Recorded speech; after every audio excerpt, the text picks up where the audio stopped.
Ouais, bonjour à nos téléspectateurs et auditeurs qui nous suivent à travers le monde. Certainement, on va aller à Sigiri.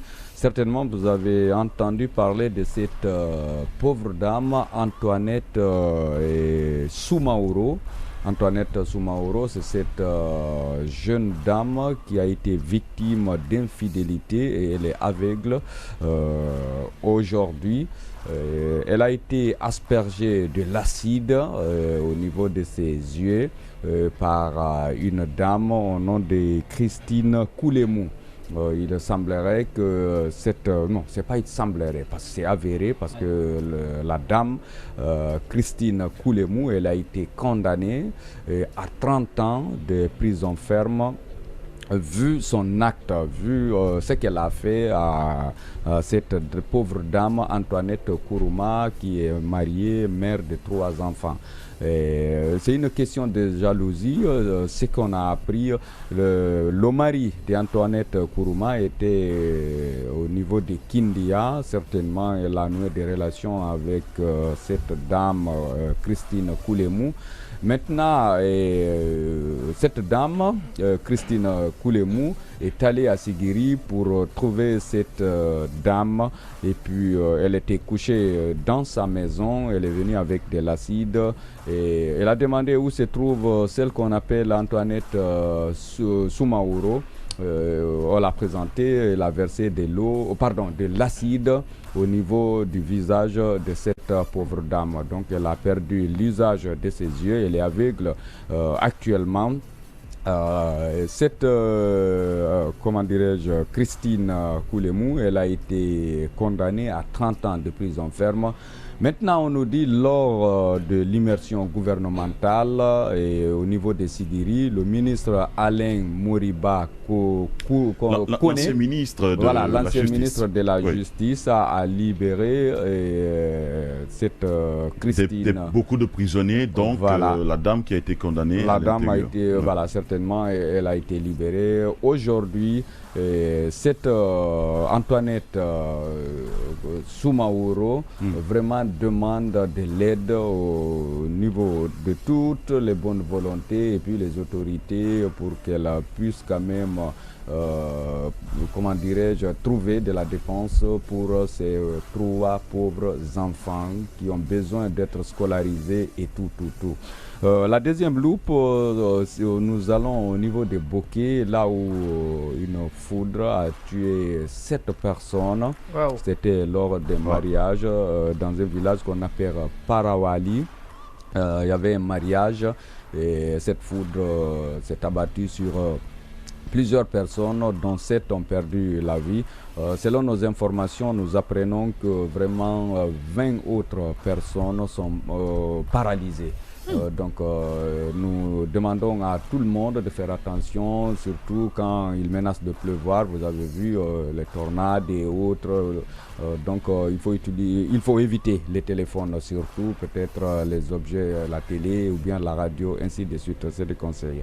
On va aller hors de nos frontières, plus précisément en Guinée-Bissau, là où le consul honoraire de la République de Guinée, basé dans ce pays frère, est rejeté par une bonne partie des Guinéens vivant en Guinée-Bissau. Et ces gens demandent à ce que c'est pas la bonne vois la photo de l'ancien ministre des Affaires. Non, c'est pas la bonne photo. Lui aussi, il s'appelle Khalil Kaba, le consul honoraire de la Guinée au niveau de, comment dirais-je, de la Guinée-Bissau. Il semblerait vraiment que ça ne va pas entre lui et la communauté guinéenne, une bonne partie de la communauté guinéenne vivant en Guinée-Bissau. Vous n'êtes pas sans savoir, l'année dernière, il y avait eu même une manifestation demandant le départ de ce Khalil Kaba qu'on accuse d'être vraiment un militant du RPG. Lorsque le professeur Alpha Condé était au pouvoir, c'était le fédéral du RPG, Arc-en-Ciel, maintenant qui a été nommé consul honoraire et qui refusait plusieurs avantages, la distribution des cartes d'électeurs, ainsi de suite, comment dirais-je, pour à l'occasion des élections. Donc on a l'impression que c'est un règlement de compte en fait. Certainement. Ça pourrait être ça, parce que si l'on se dit que non, il a refusé les cartes d'électeurs et tout ce qui va avec. Donc ça veut dire que c'est pas pour son travail en tant que consul honoraire, mais il y a quand même des antécédents qui poussent les gens à ne pas le vouloir. Bien entendu. C'est bon? D'accord. Merci, je me tourne vers vous, Odilon Maomi. Voilà, pardon. Première information, on va encore parler des accidents de la circulation. Hier à Sigiri, plus précisément au carrefour Bambala. Bambala, c'est à 15 km du centre-ville de Sigiri. C'était le jour du marché de Franwalia. Un camion opérant du transport mixte attendant ici par embarquement à la fois des bagages et des personnes. Donc ce camion a fait un accident au carrefour Bambala qui a fait plusieurs morts et plusieurs blessés, ce qui est encore déplorable. Autour de ça, il faut rappeler que il y a la question de la responsabilité à la fois du syndicat des transporteurs, au vu aussi desquels ces embarquements sont opérés, mais aussi des agents de la sécurité, donc des forces de sécurité, notamment de la sécurité routière. Donc ces embarquements se font devant toutes ces personnes-là et puis on les laisse aller. Malheureusement, voilà les conséquences auxquelles nous pouvons être confrontés. Première information, ça s'est passé hier mercredi.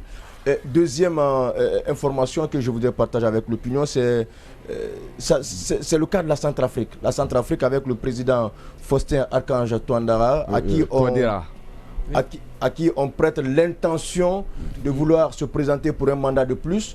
Il faut rappeler que la constitution actuelle de la République centrafricaine limite le mandat, la durée du mandat est de 4 ans. Le nombre de mandats est de 2 ans, mais le 30 de ce mois, si tout va bien, il a l'intention de procéder à un changement constitutionnel et à la suite de ce changement constitutionnel-là, on lui prêterait l'intention de vouloir se présenter et surtout en modifiant la durée, le nombre du mandat.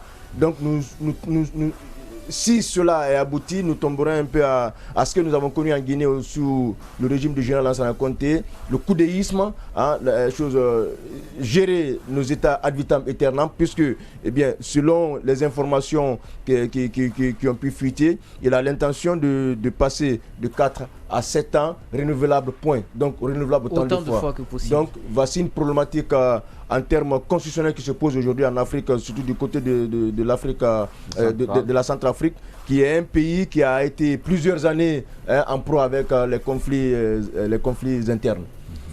L'Afrique et ses démons et les préoccupations internes de l'Afrique. Sinon, on sait quand même qu'en Allemagne, jusque maintenant, en Russie, c'est quand même l'existence d'un même président depuis des années durant. On l'a connu quand nous on était au collège, il est toujours encore président. L'Allemagne, c'est la même chose. Et il y a d'autres pays aussi qui vivent les mêmes réalités, mais qui sont quand même considérés comme les États parmi les puissances du monde. Et donc, la question se pose de toute façon.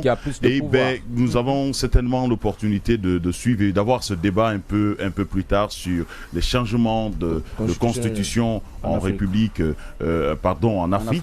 Donc on aura l'opportunité de parler parce qu'on avait l'impression que c'était simplement l'Afrique de l'Ouest qui avait une récurrence dans ce domaine, notamment ce qui amenait généralement des coups d'État.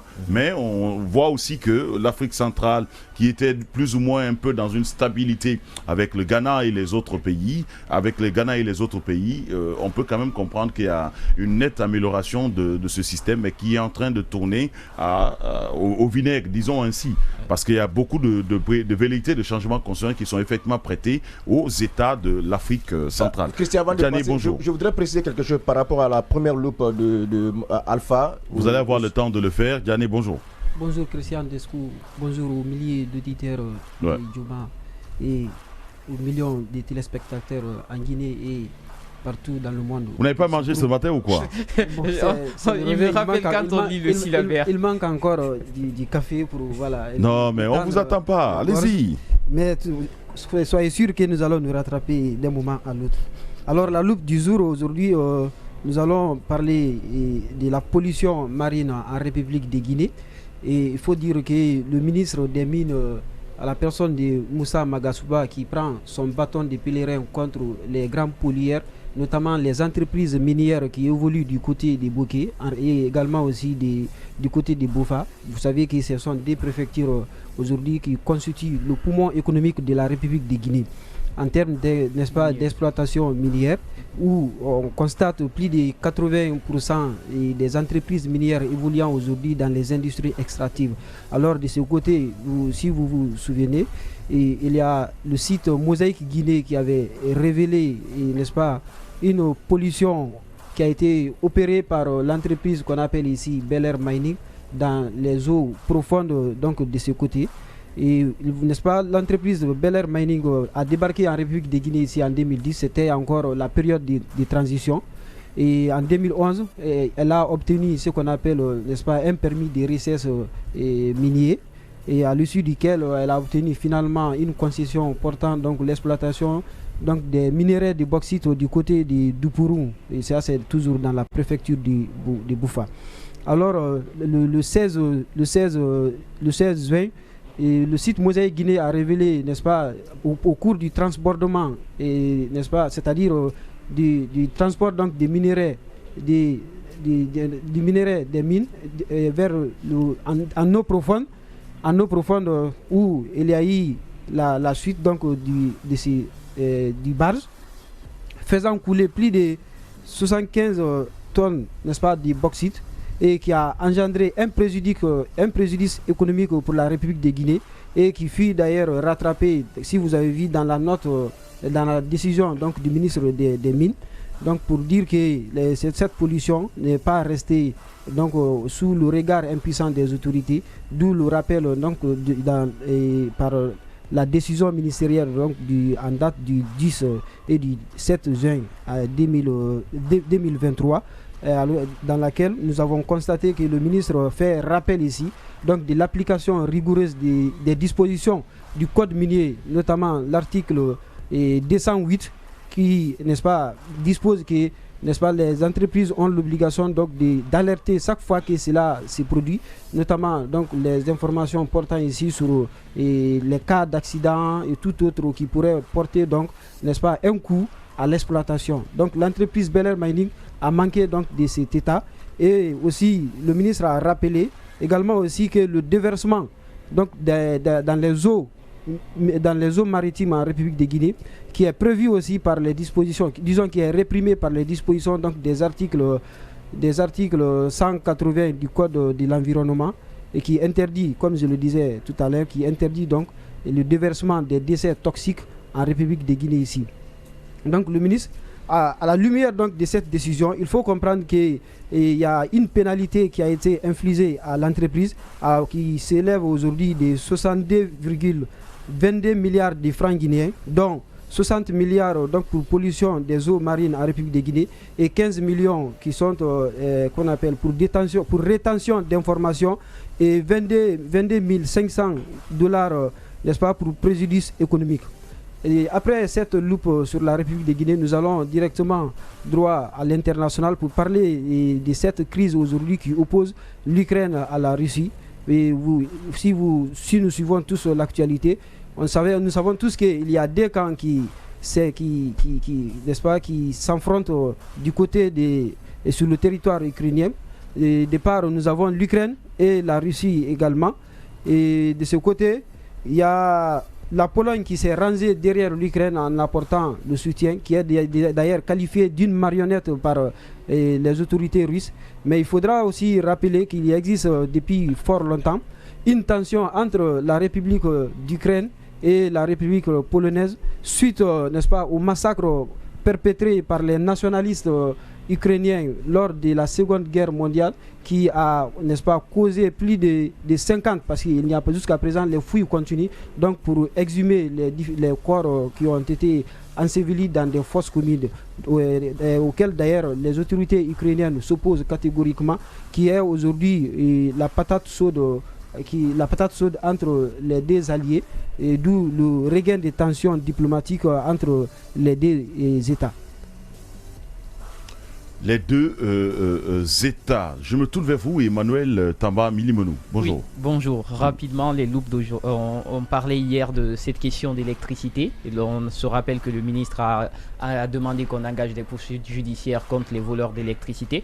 Alors, du côté de la commune de Ratoma, nous avons l'électricité de Guinée, EDG, la compagnie qui s'occupe de tout ce qui est distribution et alimentation en électricité, qui a lancé sa campagne de pose de comptoir. On en parlait hier. Le but est de rationaliser la consommation, que les gens consomment seulement ce qu'ils ont payé, qu'on ne se plaigne plus des factures exorbitantes, qu'on recharge à l'avance. Donc, il y a cette campagne d'installation des comptoirs qui a été lancée par EDG. EDG a à disposition à date 1 million de comptoirs qui sont disponibles pour être distribués. La commune de Ratoma est la commune pilote pour ce projet et ça va continuer dans les autres communes. Au fur et à mesure, l'installation a commencé. Aujourd'hui, EDG se dit fier et content du matériel qui est venu parce que c'est un matériel qui permet aujourd'hui de ne pas avoir de problème avec les citoyens.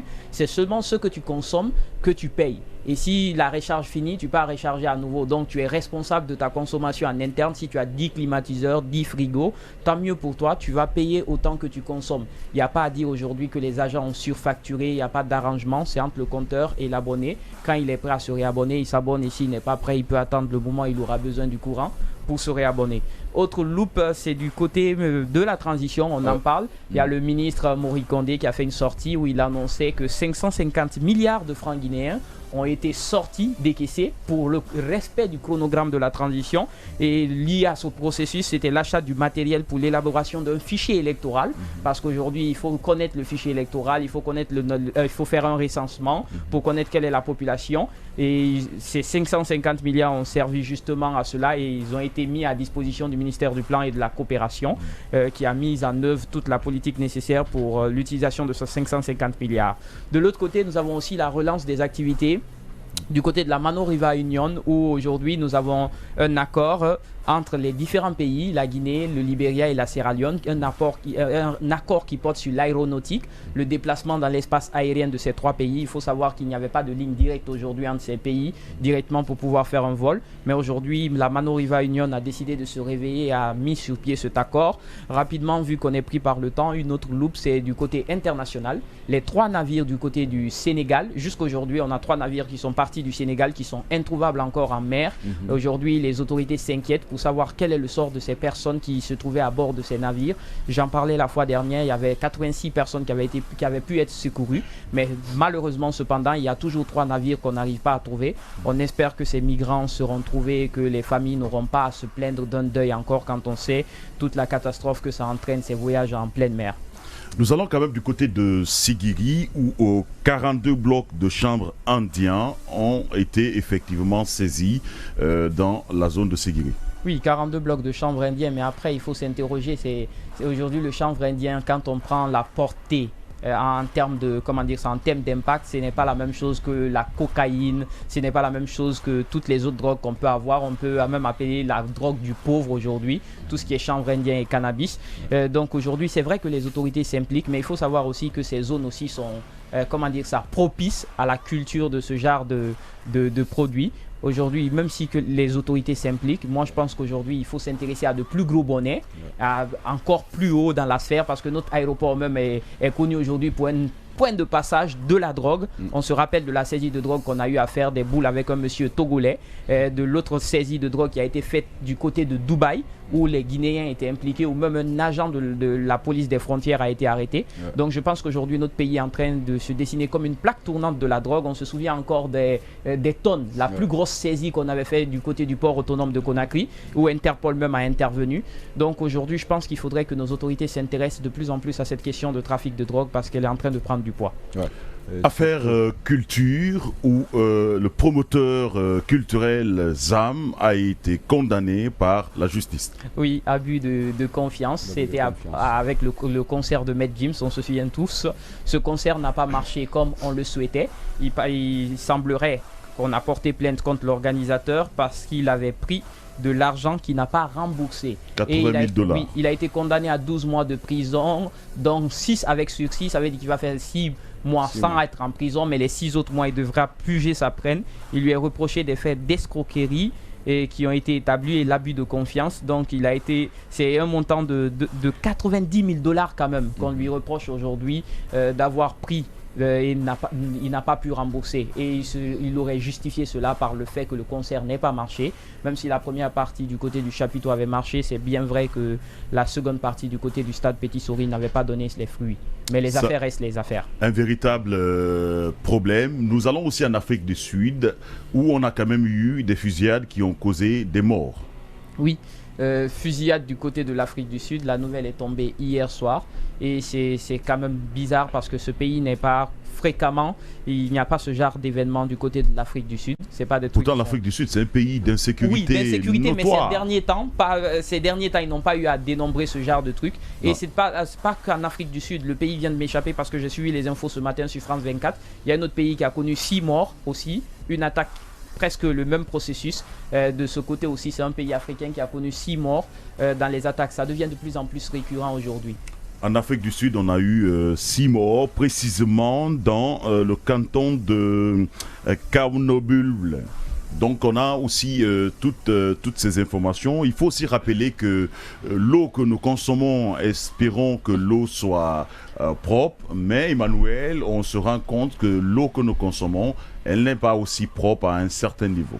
Oui, ça, la SEG même avait fait un communiqué. Au-delà de la SEG, c'est pas la SEG, je parle de l'eau. Les sachets d'eau. Les sachets d'eau même. Minérales, d'eau commercialisée. Je vais demander à Mocus de nous envoyer cette vidéo rapidement. Parce que la vérité, c'est que le souci, c'est aujourd'hui n'importe qui peut disposer d'une unité de production et de transformation d'eau. Il suffit que j'achète mes petites machines, je viens à la maison, je fais mes emballages. Ce fut un temps même, on avait identifié près de 835 marques d'eau sans licence en République de Guinée. C'est quand même aberrant de voir dans notre pays qu'il n'y a aucune réglementation sur ce secteur. Les gens aujourd'hui, ils ont un forage. Ils mettent des sachets d'eau, ils emballent. C'est l'eau emballée, mais vous voyez à l'intérieur de l'eau, précisément, il y a un verre qui est en train de se mouvoir à l'intérieur de l'eau. Oui, parce que c'est des forages qu'on pompe, c'est pas une eau de qualité, elle n'est pas traitée, elle n'est pas pure. Et je me rappelle à date, il n'y avait que 2 compagnies qui avaient à l'époque, quand on faisait cette enquête, des licences d'exploitation. En tout cas, oui, absolument. Faites attention avec votre santé, il faut veiller sur l'eau que vous consommez, pensant que c'est de l'eau propre. Veillez sur tout ce que vous consommez. À tout à l'heure. Il s'agit bien sûr de nombre de morts du côté du Mexique. Oui, justement, je disais qu'après l'attaque de l'Afrique du Sud, il y avait une autre attaque. J'essayais de me rappeler du pays. Et le pays, c'est effectivement le Mexique. Ce n'était pas un pays africain, d'où je reviens sur l'info rapidement. C'était le Mexique où il y a eu une attaque aux explosifs qui visait la police. Donc c'était une attaque ciblée pour la police. Et durant cette attaque, il y a eu 14 blessés et 6 morts malheureusement qui ont été déplorés du côté de l'ouest du pays, c'est-à-dire au Mexique. Et ça, c'est dû à la narco-violence, parce qu'aujourd'hui, on sait tous que le Mexique, c'est un pays où les narcotrafiquants battent de plein fouet la zone. On se souvient tous de l'arrestation du fils de El Chapo, ce que ça avait engendré comme combat, où même l'avion avait été attaqué par des gangs, par des cartels. Donc aujourd'hui, c'est un pays quand même qui a une forte plaque tournante de la drogue. Il y a des affrontements récurrents entre la police et les cartels, et parfois même les États-Unis viennent en appui, promettre des rançons. Ça prouve à suffisance aujourd'hui que la drogue est de plus en plus ancrée dans le monde international, et surtout dans ce pays, le Mexique, donc d'où la violence monte entre les cartels et les différentes autorités de la place. Aujourd'hui, les policiers sont pris pour cible parce que oui, le Mexique devient de plus en plus une plaque tournante de la drogue et un passage vers les États-Unis. On va aussi du côté de Sigiri, où quand même on a quand même plusieurs morts dans les questions d'éboulement, précisément dans les zones d'exploitation minière. Un jeune de 22 ans qui nous venait de la Sierra Leone perd la vie dans l'éboulement d'une mine d'or à Quintinia, Emmanuel. Oui, ce n'est pas nouveau. Éboulement à Sigiri, on se souvient, il y a 2 mois, on en parlait dans le Open TV Show, où des gens s'étaient retrouvés coincés dans les galeries, parce qu'il faut voir les conditions dans lesquelles ces personnes travaillent. Ils vont creuser jusqu'au fond des galeries pour serait-ce ne trouver que de l'or. Mais après, avec quelles mesures de sécurité? Et Sigiri, aujourd'hui, en matière d'exploitation, on sait tous qu'il y a parfois une exploitation, comment dire ça, illégale qui se déroule là-bas. On se souvient quand le ministre Charles White avait été allé stopper même des machines pour exploitation. On se souvient du préfet même qui avait été impliqué dans l'exploitation frauduleuse et destruction de l'environnement. Donc c'est des trucs qui ne sont pas nouveaux dans cette zone quand on sait à quel point elle est sollicitée. On a même des jeunes qui ne font même plus l'école pour se consacrer seulement à l'extraction des mines aujourd'hui d'or. Ils abandonnent tout pour ces mines d'or aujourd'hui et il suffit de voir les conditions précaires dans lesquelles ils travaillent, surtout que c'est une exploitation traditionnelle, pas une exploitation moderne comme on le voit avec les grandes entreprises aujourd'hui. Et donc c'est un drame de plus qui vient s'ajouter à encore d'autres morts qu'il y a eu, ce n'est pas nouveau.